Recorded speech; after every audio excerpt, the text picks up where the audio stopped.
मसीह के सुसमाचार का उद्देश्य हमें गरीबी और कलेश से समझौता कराना या संसारिकता और कामुकता की परीक्षाओं से हमें सुरक्षित रखता है। प्रभु यीशु मसीह का जो वचन है, प्रभु यीशु मसीह इस दुनिया में इसलिए आए थे कि कोई भी जो विश्वास करे प्रभु पर, वो कभी भी गरीबी ना रहे, गरीबी में ना जिए। दूसरा, वो कभी भी कलेश में ना जिए। तीसरा, वो संसारिक ऐसी चीजों का आदी ना हो जाए जो वो सहन ना कर पाए। चौथा, कि वो कामुकताओं में वो ना फंसे, ऐसी डिजायरों में ना फंसे जो कि क्या कहते हैं, आपके नेचर को, आपके घर को बर्बाद करते हैं। हालेलुया। मसीह का उद्देश्य क्या था? मसीह के सुसमाचार का उद्देश्य क्या था? कि कभी भी उस गरीबी में जो विश्वास करता कभी ना जिए वो। लेकिन आज देखोगे बहुत सारे मसीह लोग गरीबी में जीते हैं। एक क्या कहते हैं, एक समय आता है टेस्ट का, एक समय आता है उसका परीक्षा का। लेकिन इसका मतलब यह नहीं कि प्रभु ने उसे क्या कहते हैं कि जन्म तक उसे गरीबी रखा, मतलब मरने तक गरीब रखा, ऐसा नहीं होता। फिर वो जीता है कर्ज में। हालेलुया। सुनना बात को। दूसरा, कलेश प्रभु नहीं चाहता कि तुम्हारे जीवन से कभी कलेश रहे तुम्हारे जीवन में, क्योंकि कलेश रहेगी तो तुम कभी भी उस आनंद का, जो आनंद प्रभु ने दिया, उसका मजा कभी नहीं ले पाओगे। समझ रहे हो? उस प्रभु की प्रेजेंस का, उस परमेश्वर के वचन के गुण की सामर्थ का आनंद कभी नहीं ले पाओगे आप यदि तुम कलेश में रहते हो। संसारिक चीजों में रहोगे आप तो परमेश्वर की वो योजना जो आपके लिए बनाई गई है प्रभु ने, वो आप कभी भी न देख पाओगे, क्योंकि इंसान आंखों का आदी हो जाता है देखने के लिए, यानी उसकी आंखें इतनी आदी हो जाती है संसारिक की चीजों को देखने के लिए, फिर वो परमेश्वर की योजनाओं को कभी भी सोच और समझ नहीं पाएगा। इसलिए लोगों को आज सपनों के द्वारा परमेश्वर बातें करता है और दर्शन के द्वारा बातें नहीं करता, क्योंकि दर्शन आंखों से देखा जाता है, खुली आंखों से देखा जाता है, और परमेश्वर वचन बताता है, यानी मसीह का सुसमाचार बताता है, यानी संसारिकता में जो रहता है, यानी वो ऐसी चीजें देखता है जो ठीक नहीं है, मतलब आदि उसका हो जाता है। यानी हम फोन चलाते हैं, फोन में इतने आदि हो जाते हैं, गंदी वीडियो आ रही है, फिर कैसी भी वीडियो आ रही है, आप उसे स्कोर नहीं कर रहे, आप चुपचाप देखे जा रहे हो। हालेलुया। तो वो दर्शन प्रभु ने जो आपके लिए दिया, जो ब्लेसिंग्स आपके लिए दी है, वो दर्शन कभी ना देख पाओगे अपनी आंखों से, क्योंकि आपकी आंखें क्या कर रही है, व्यर्थ चीजों में लगी हुई है। संसारिकता की बात करें तो पहला पाप जो हुआ है वो आंखों के द्वारा हुआ है ना? पहला पाप जो हुआ वो आंखों के द्वारा हुआ। तीसरा, कामुकता। कामुकता मतलब यहां से वहां तक जाना, देखना कि लड़कियां बहुत अच्छी चल रही हैं। लड़कियां आपकी लाइफ में आती हैं, ऐसे समय आते हैं जब क्या करते हैं कि जब तुम्हें लगता है कि ये परीक्षा का कारण है। देखो, आप इंसान हो, सुनना इस बात को, मैं इसे लगा लेता हूं। लग गई? हाँ, लग गई। आप इंसान हो, टेम्पटेशन आएंगे, खूबसूरत गर्ल्स आपके सामने आएंगी जब तुम पवित्रता में चलोगे। मैं जेल में बता रहा हूं, आपके सामने आएंगी और ऐसे से लोग आएंगे, ऐसे से लड़कियां आएंगी, ऐसे से लड़के आएंगे जो आपको परीक्षा में गिराएं। लेकिन प्रभु कहता है कि मसीह का उद्देश्य सुसमाचार को देना इसलिए था कि तुम कभी भी ऐसी कामुकता में ना फंसो जो आप दंड के भागी हो। वो ब्लेसिंग जो आप नहीं पा पाए वो नाम दे। हालेलुया। आगे बताते हैं, रब्बानी कल पीछे बताती है, आर आइजक ने कहा, एक और बात कही, जो दूसरी बात मैं बता रहा हूं, एक और बात वो थी कि आदमी के पापों को याद रखा जाता है। ये मैं अगली वाली प्रीचिंग बताऊंगा, लेकिन दूसरी बात मैं बताता हूं। ये आइजक ने कहा, यानी इसहाक ने कहा, चार चीजें एक बुरे आदेश को रद्द करती है। मैंने पहले बताया लेकिन डिक्लेयर नहीं बताया, सुनना इस बात को। चार चीजें हर एक जो मनुष्य पर आदेश आते, बुरे आदेश आते हैं, उनको क्या करती है, रद्द करती है। पहला है दान, दूसरा है प्रार्थना, और तीसरा है नाम का परिवर्तन, और चौथा है यानी चेंज ऑफ बिहेवियर, यानी अपने कैरेक्टर को, अपने स्वभाव को चेंज करना। हालेलुया। आते हैं कि आदेश, बुरे आदेश कुछ भी हो सकते हैं, जैसे कि घर में कलेश होना, हर वक्त बीमार रहना, घबराहट और बेचैनी रहना, हर वक्त निराशा पाना, असफलता होना, पैसों की समस्या और फ्यूचर की समस्या कि हमारे बच्चे क्या करेंगे, दूसरा है जो खुशी आप चाहते हैं वह नहीं मिलती, जो कामयाबी आप चाहते हैं वह नहीं मिलती, ये बुरे आदेशों में आता है। सुनो दोबारा बताता हूं, बुरे आदेश कुछ भी हो सकते हैं। घर का कलेश, हर वक्त बीमार रहना, बेचैनी और घबराहट रहना, निराशा पाना, कुछ भी काम कर रहे हो आप उसमें निराशा पाना, असफलता होना, पैसों की समस्या, मतलब और फ्यूचर की जो हम भविष्य में क्या करेंगे और जो कामयाबी हमें चाहिए वो ना मिलना, ये बुरे आदेशों में आता है। हालेलुया। सुनो, मैंने पहले क्या बोला, मसीह के सुसमाचार का उद्देश्य, प्रभु जब बुला रहा है आपका, उसका उद्देश्य ये नहीं है कि आप परेशानी और तंगी में रहो। वो चाहता है कि आप फूलो और फलो फलवंत हो, लेकिन इंसान क्या करता है, जो परमेश्वर के वचन है उनसे प्यार करने के बजाय उसका रीड करना स्टार्ट करता है। मैंने बहुत लोग देखे वचनों को रीड करेंगे और बुक की तरह पढ़ेंगे, और बुक कहते हैं उसकी तरह कविता की तरह पढ़ेंगे, और बस इतना ही, उसमें ना मेडिटेशन करेंगे ना उसमें वचन करेंगे, ना परमेश्वर के वचन की जो गुण की सामर्थ्य है ना उसको समझेंगे परमेश्वर के वचन की गुण की सामर्थ्य क्या कह रही है। हालेलुया। परमेश्वर ने बोला जाओ तुम सीक्रेटली दान करो।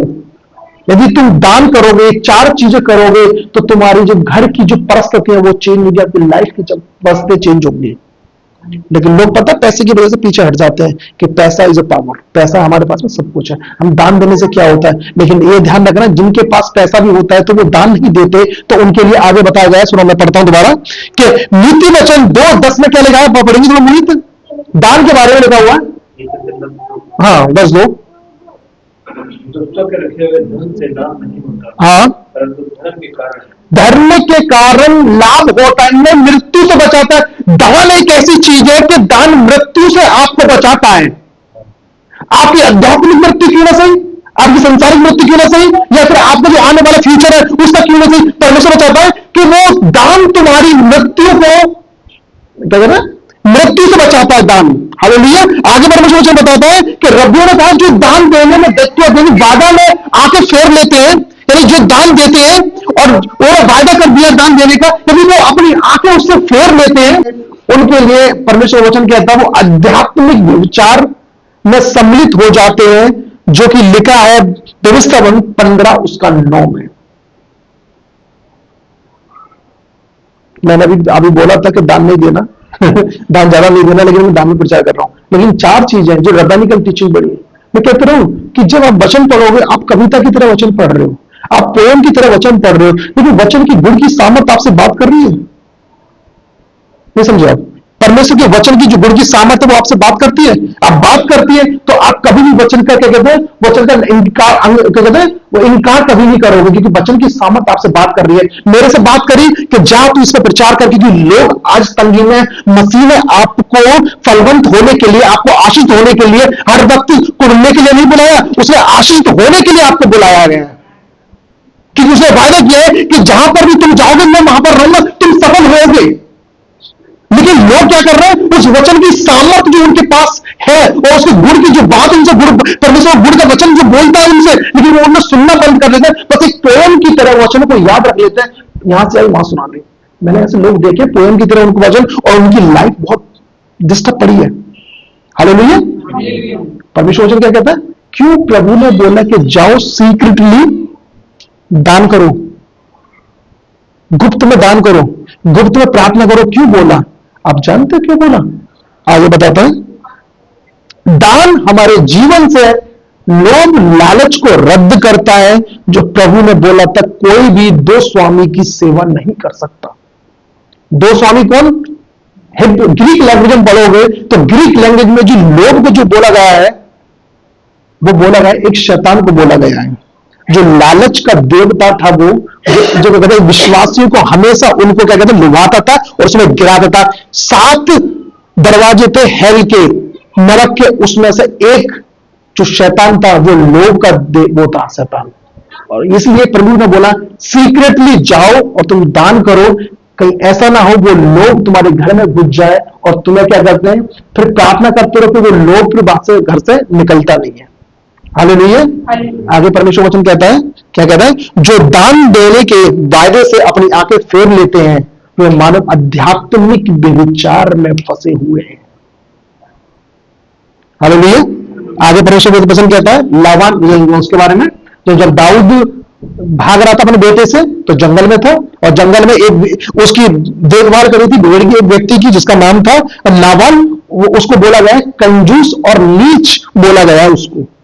क्यों? क्योंकि जो तुम्हारे साथ में वफादारी दिखा रहा था, जब दाऊद ने बोला कि तुम नाबाल के पास जाओ कि मेरे बेटों को, मेरे मेरे मेरे परिवार को रोटी और खाना दे, लेकिन उसने मना कर दी थी। 25-25 लिखा हुआ है, पढ़िए थोड़ा सा। हाँ, उनके पास, दीदी के पास है।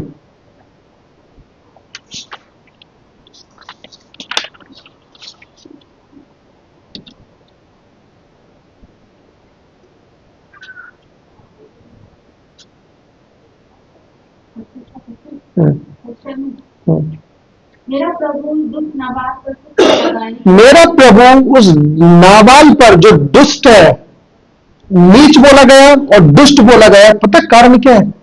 दाऊद के जनों को उसने न भोजन दिया न खाना दिया, और उनको क्या कहता है? अपमानित किया और भेज दिया उसको। हालेलुया। आगे प्रभु का वचन बताता है, दूसरा बताता है प्रेयर। प्रेयर कितनी इंपॉर्टेंट है क्रिश्चियंस व्यक्ति के लिए। प्रेयर हमारे जीवन से अभिमान, अहंकार और गुमान और घमंड को रद्द करती है। हालेलुया। प्रभु की कह रहे हैं तू जा गुप्त में प्रार्थना कर, क्योंकि प्रभु इसलिए बोल रहे हैं कि जब तू प्रार्थना करेगा तो जो घमंड जो लोगों के अंदर आ जाता है, उनको पता भी नहीं होता, वो अहंकार जो उनकी आंखों में बस जाता है, वो गुमान उनके पास आ जाता है, उससे मैं नाराज होता हूं, मैं क्या कहता हूं, मैं उनसे नफरत करता हूं। परमेश्वर कह रहा है लेकिन तू गुप्त में जाएगा तो ये चीज तू ये कहेगा, प्रार्थना तेरी जिन चीजों को खत्म करेगी और रद्द करेगी। इजराइली क्या कर रहे हैं? अपने ऊपर गुमान किया कि हम जीत गए, हम जीत रहे, यहोवा का कोई हिस्सा नहीं है इसमें। लेकिन फिर जब यहोवा ने दूसरे लोगों को उनके ऊपर भेजा, धावा डोला, युद्ध में उनको हरवाया, तब वे रोने लगे, फिर वो प्रार्थना करने लगे। एक चीज मुझे बताओ, जब इजरायली रो के प्रार्थना कर सकते हैं, अपनी मुसीबत से बच सकते हैं, तो एक विश्वासी जो मसीह का खरीदा हुआ है, वो प्रार्थना करके अपनी परिस्थिति को, क्या वो परमेश्वर को चेंज नहीं करवा सकता? हालेलुया। जो दुख में जी रहा है कि परमेश्वर में 3 साल से भी मैं इस परेशानी में हूं, मैं 4 साल से परेशानी में हूं, तो प्रभु ने बोला कि तू गुप्त में जब प्रार्थना कर, तो तुम क्यों उस प्रार्थना, उस परमेश्वर के वचन को जो स्वयं परमेश्वर मसीह ने बोला कि तू प्रार्थना करके परीक्षा में ना पड़े, तो प्रार्थना करो कि तुम परीक्षा में ना पड़ो, वो कलेश में ना पड़ो जो आने वाला है। हालेलुया। सोचो, पौलुस ने बात बोली, बाइबल लिखी हुई है, लेकिन सर्वशक्तिमान बोल रहा है कि तुम प्रार्थना करो कि अपनी बीमारी के लिए, तुम प्रार्थना करो अपनी फैमिली के लिए, तुम प्रार्थना करो अपने रिलेशन के लिए, तुम प्रार्थना करो मुझे आत्मिकता में बढ़ना है, तुम प्रार्थना करो अपने कर्ज के लिए, तो प्रार्थना करो, क्योंकि परमेश्वर ने ये बात बोली है आपकी, जब तुम प्रार्थना करोगे गुप्त में, तो परमेश्वर तुम्हारी उस पर क्या कहते हैं, प्रार्थना को सुनेगा। हालेलुया। प्रभु ने ऐसे नहीं बोला। अहंकार एक ऐसी चीज है जो कि हमेशा इंसान को नीचे लेके चलेगा और आपको पता भी नहीं चलेगा। आंखों का अहंकार, अभिमान होता है ना, घमंड होता है, कुछ चीजों में आ जाता है, छोटा सा घमंड, ये इंसान के लिए नहीं है, ये यहोवा के लिए आ जाता है। कुछ पैसा आने के बाद, अरे यार ठीक है ना, दुआ कर लेंगे, गुमान आ जाता है ना, कुछ होता है ऐसे, कुछ इंसान है, आप भी इंसान, मैं भी हूं, तो कुछ बरकत मिलने के बाद परमेश्वर को जब टाइम नहीं दे पाते, वो गुमान आ जाता है। तो ध्यान रखना, वो गुमान को खत्म, रद्द करने के लिए प्रार्थना इसलिए बोली कि जाओ तुम सीक्रेटली प्रार्थना करो। कहीं ऐसा ना हो कि यहोवा तुम पे टूट पड़े।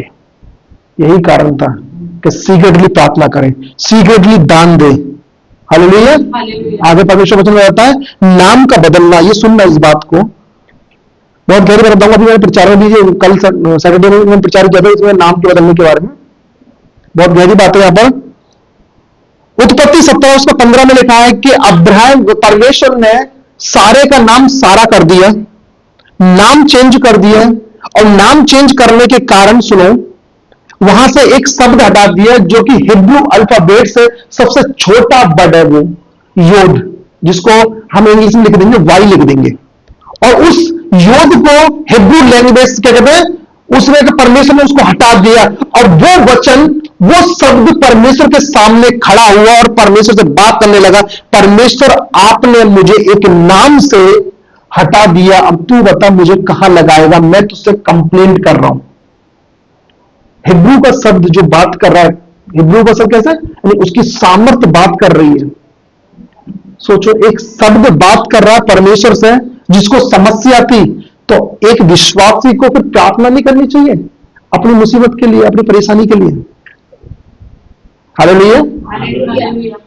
जब वो शब्द कह रहा है कि परमेश्वर तूने मुझे, मैं छोटा हूं इसलिए तूने मुझे हटा दिया, छोटा सा योद वाई, उसकी सामर्थ्य बात कर रही है खुदा से।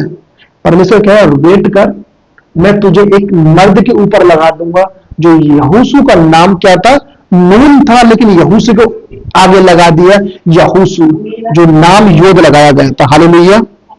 मुझे एक चीज बताओ, जब एक सारे का नाम चेंज होती क्या, नाम चेंज की करा कि वो सारा की अब्राहम की राजकुमारी थी, इसलिए परमेश्वर चाहते थे कि तू अब्राहम की राजकुमारी ना हो, तू हो तो पूरी मानव जाति की राजकुमारी हो।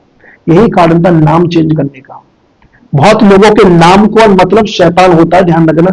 मेरे कॉलेज में जब मैं बाइबल स्टडी कर रहा था, उसके नाम का मतलब शैतान था, शैतान डीमन था, लेकिन उन्होंने अपने नाम को चेंज किया, उनकी लाइफ ऐसी रही। बाइबल पढ़ने के बाद भी सोच लो, अगर तुम बाइबल पढ़ रहे हो तो प्रार्थना भी इतनी करो। अगर नहीं कर पाओगे आप जनरली बता रहा हूं, आप कहीं ना कहीं मिस करते हो ऐसी चीजों को, जो क्या कहते हैं, जो ब्लेसिंग्स नहीं ले पाते, आदर और सम्मान नहीं ले पाते परमेश्वर का। एक व्यक्ति का नाम, मैंने बोला भाई तेरा नाम शैतान डीमन पे आता है, उस नाम को चेंज करना, बोला कि नहीं मैं नहीं करूंगा, क्योंकि वो थियोलॉजी पढ़ा हुआ है, क्योंकि उसको सब कुछ आता है। मैं भी उसकी क्लास में, वो भी मेरी क्लास में, मैं बात कर रहा हूं उससे, लेकिन वो क्या कर रहा है, नहीं मैं चेंज नहीं करूंगा। जब परमेश्वर ने सारा का नाम चेंज किया, सारे का नाम चेंज किया, सारा रखा, तो सोच के देखो, एक विश्वासी को जब उसका नाम का मतलब फकीर है, तो क्या उसको फकीर को नाम चेंज करना नहीं चाहिए? हालेलुया। 4 चीज थी जो बुरे आदेश को खत्म करती है। एक गुड बिहेवियर, हालेलुया, एक गुड बिहेवियर। लास्ट में आता हूं मैं, उसमें आता हूं हागर। बहुत लोग कहते हैं अब्राहम की पत्नी 3 थी, लेकिन रब्बानिकल टीचिंग के हिसाब से देखा जाए, हगर वही स्त्री थी जो कतूरा थी। राशि बोलते हैं, बहुत रब्बानिकल टीचिंग में है ये सब, ये तो सब बाइबल में लिख दिया कि दूसरी पत्नी क्यों बोला गया है, उसने तीसरी पत्नी क्यों बोला गया, बाइबल में लिखा है थोड़ा। तो हगर का जो मीनिंग था वो था फोरसेकन, यानी क्या फोरसेकन, वो त्यागी हुई। 4 सेकंड मतलब तो त्यागी हुई। जब हागर अब्राहम के साथ में रहती थी, तो उसके कोई नेचर अच्छा नहीं था, वो वही काम करती थी जो मिस्र से लेके आए थे उसको, लेकिन परमेश्वर ने बोला इस हगर को निकाल दे, क्योंकि वो कुछ ऐसे काम कर रही थी जो अब्राहम को पसंद नहीं था और परमेश्वर के खिलाफ था। जब अब्राहम ने उसको निकाल दिया अपने घर से, तो वो स्त्री अपने बेटे को लेके बाहर गई और बाहर रह के वो रोती रही, पीती रही। और क्या, एक बात ध्यान रखना, जब हगर अलग रही, परमेश्वर के दास से अलग रही, तो वो इतनी पवित्र बनी कि उसने वो जादू टोना करना, वो पूजाएं करना, दूसरों की बलि चलाना, वो सब कुछ माफ कर दे, इसलिए उसका नाम कतूरा रखा गया। कतूरा का मतलब जो बताया गया, धूप और सुगंधित, यानी वो इतनी शुद्ध हो गई थी कि अब्राहम को तब खुशी हुई शादी करने की। हालेलुया। हगर पहले छोड़ी हुई थी, उसका नाम इसलिए चेंज किया गया था कि तू धूप है, तू चमक है तेरे ऊपर। क्यों? क्योंकि यहोवा के आशीष तेरे ऊपर ठहरी है। जब परमेश्वर नाम को चेंज करने के लिए बोल रहे हैं, तो आप नाम चेंज क्यों नहीं कर सकते जिसका नाम का मतलब ही गलत है? हालेलुया। नहीं समझा? उसके नाम का मतलब ही गलत है, तो उसको नाम चेंज करना चाहिए। आगे बोलते हैं, कुछ स्त्रियां अपने पति द्वारा मुकुट नहीं पाती, जैसे कि हगर अपने पति के द्वारा मुकुट नहीं पाया, अब्राहम के कारण मुकुट नहीं पाया। क्यों? क्योंकि उसके काम क्या थे? हमेशा हर वक्त पत्नी अपने पति के ऊपर रूल करती थी वो, और हगर वही काम कर रही थी। जब अब्राहम से दूर हुई, तो वो काम करने लगी जो यहोवा को जो भाता था। हालेलुया। आपको नींद आ रही है? हालेलुया। अच्छा, तो आगे चलते हैं। परमेश्वर वचन बताता है, योना के बारे में पढ़ते हैं। 4था है मन खराब का मतलब गुड बिहेवियर। गुड बिहेवियर के बारे में बताया कि परमेश्वर एक गुड बिहेवियर के कारण इंसान को बख्शता है, वो बुरे आदेश को रद्द करता है। जब कोई भी बुरे आदेश में फंसता है, यानी कोई भी ऐसी चीजों में फंसता है जो परमेश्वर को अच्छा नहीं लगता, लेकिन वो अपने मन को फिराता है, यानी अपने गुड बिहेवियर को लेके आता है, तो परमेश्वर उस निनवे शहर को छोड़ देता है। क्योंकि उन्होंने जब पश्चाताप किया था ना, उसने ध्यान रखना, बाइबल बताती है कि निनवे का शहर टाट ओढ़कर वो क्या कहते हैं फास्टिंग करने लगा, प्रार्थना करने लगा। तब परमेश्वर ने ये बात नहीं बोली थी। ये बात कब बोली थी कि मैं निनवे शहर को बख्श दूंगा, मैं माफ कर दूंगा? जब बोली थी, जब वह गुड बिहेवियर उनका होने लगा। वहां चोरी करते थे, चोरी का सामान क्या करने लगे, वो वापस उनको देने लगे थे। वो गाली देते थे पहले, वो गाली फिर देना बंद कर दिया उन्होंने। वो मतलब गलत काम करते थे, वो ऐसे से गंदे गंदे काम करते थे, उन्होंने उनसे मन फिरा लिया। यही कारण था कि परमेश्वर ने बोला अब मैं इनको मैं क्या नष्ट नहीं करूंगा। उपवास के टाइम पर नहीं बोला परमेश्वर ने। लोग कहते हैं ना उपवास के द्वारा वो बचाया गया, नहीं, सुनो, उपवास के बाद ये बात बोली। यदि ये परमेश्वर उपवास में बोलते तो आज रबानी का चीजें बताती कि उपवास के द्वारा वो माफ किए गए, नहीं, गुड बिहेवियर के द्वारा वो माफ किए गए। हालेलुया, वो गुड बिहेवियर के। लेकिन कुछ लोग मानते हैं कि क्या कहते हैं, कुछ लोग स्थान परिवर्तन को भी जोड़ते हैं। जैसे कुछ स्थान को, जैसे कि हमारे जीवन में कुछ ऐसे स्थान होते हैं, ऐसे घर होते हैं, ऐसी जगह होती है जो कि हमारे लिए क्या कहते हैं सफलता का कारण नहीं बन पाती, वो हमेशा डाउन में चले जाते हैं। एक हमारे सर थे जिसमें मैं कोट सिलवाता हूँ, वो कह रहे थे सर मैं 3 नंबर में 2 नंबर में था ना, तो मेरे बहुत अच्छे से काम चलता था, लेकिन जब से ये फैक्ट्री मैंने ली है नीचे, तब तक मैं रोड पे आ गया हूं। हालेलुया। लोग कहते हैं ना कि घर को चेंज करना बहुत जरूरी होता है। तो कुछ लोगों का मानना होता है कि अब्राहम ने जो अपने घर को छोड़ा था, अब्राहम ने अपने देश को छोड़ा था, वही कारण था परिवर्तन का कि अब्राहम को परमेश्वर ने चुना। शायद लाइफ में आपके भी जीवन में ऐसा होता है, जब जब उस घर में रहोगे तब तब कलेश रहती, तो उस घर को छोड़ना ही बेटर है। हालेलुया। अब्राहम उस घर से निकला, तभी उसने आशीष पाई और वो मूल पिता पूरी मानव जाति का हो गया। हालेलुया। आगे परमेश्वर वचन बताता है, अब्राहम की आशीष एक विश्वास के अंदर लगी हुई है, विश्वासी के अंदर लगी हुई है। यदि वो उसे ग्रहण करना चाहता है तो 4 चीजें जो कि प्रभु के वचन के द्वारा मुझे मिली, दान और प्रार्थना, नाम चेंज, और दूसरा गुड बिहेवियर। कोई भी बुरे आदेश आपको लग नहीं पाएंगे यदि आप इसको फॉलो करते हैं। आमीन।